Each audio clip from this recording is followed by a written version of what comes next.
Assalamualaikum warahmatullahi wabarakatuh. Perkenalkan, nama saya Putri Asifa dengan NIM 1807030065, Program Studi Biologi, Fakultas Sains dan Teknologi Universitas UIN Araniri Banda Aceh.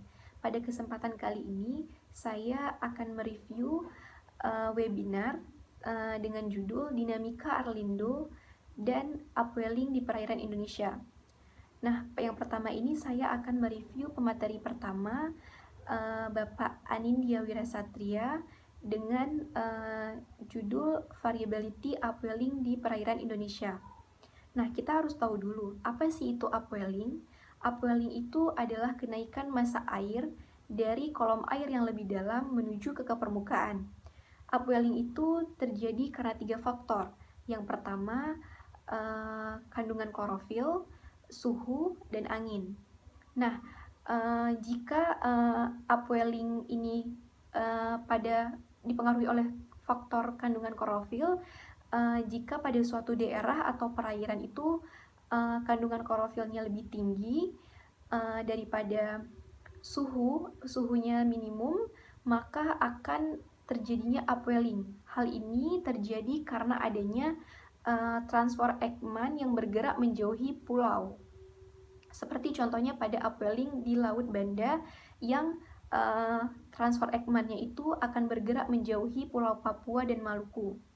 Sedangkan upwelling selatan Sulawesi akan menjauhi daerah pantai.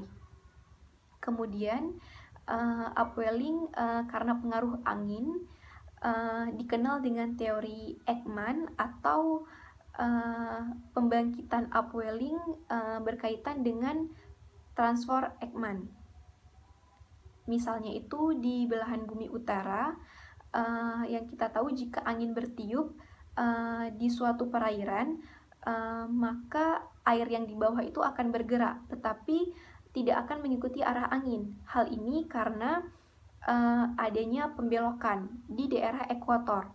Nah, daerah ekuator ini karena tadi ada pembelokan, maka disebut dengan equatorial upwelling.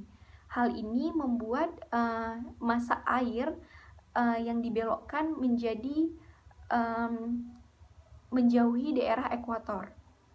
Kemudian ada coastal upwelling. Coastal upwelling ini juga terjadi karena adanya angin dan juga adanya batasan daratan. Nah, upwelling yang dipengaruhi oleh suhu itu terjadi pada lautan Sulawesi, yang dimana suhunya itu lebih hangat karena adanya terusan angin. Laut Utara akan diblokade oleh Gunung Gorontalo sehingga terlindungi dari angin yang akan membuat suhunya itu menjadi lebih hangat daripada Laut Maluku yang suhunya itu lebih dingin. Selanjutnya saya akan mereview pemateri kedua Bapak Dwi Susanto tentang dinamika Arlindo. Arlindo adalah singkatan dari Arus Lintas Indonesia. Arlindo adalah sistem keseimbangan massa air laut sehingga daerah spesifik barat yang panas bisa mengalir ke Samudra Hindia yang dingin. Kenapa sih Arlindo itu penting? Arlindo itu secara global dapat mempengaruhi sirkulasi laut, kemudian dapat mempengaruhi distribusi panas dan atau freshwater, kemudian dapat mempengaruhi biogeochemical flux dan mempengaruhi air-sea interaction. Kemudian secara lokalnya dapat mempengaruhi sirkulasi massa air dan nutrien, kemudian dapat mempengaruhi distribusi atau migrasi ikan pelagis, kemudian dapat mempengaruhi biogeochemical flux dan mempengaruhi air-sea interaction, curah hujan dan pola iklim. Nah, apa sih penyebabnya Arlindo? Nah, pada prinsipnya itu prinsip air akan mengalir dari permukaan yang lebih tinggi ke permukaan yang lebih rendah.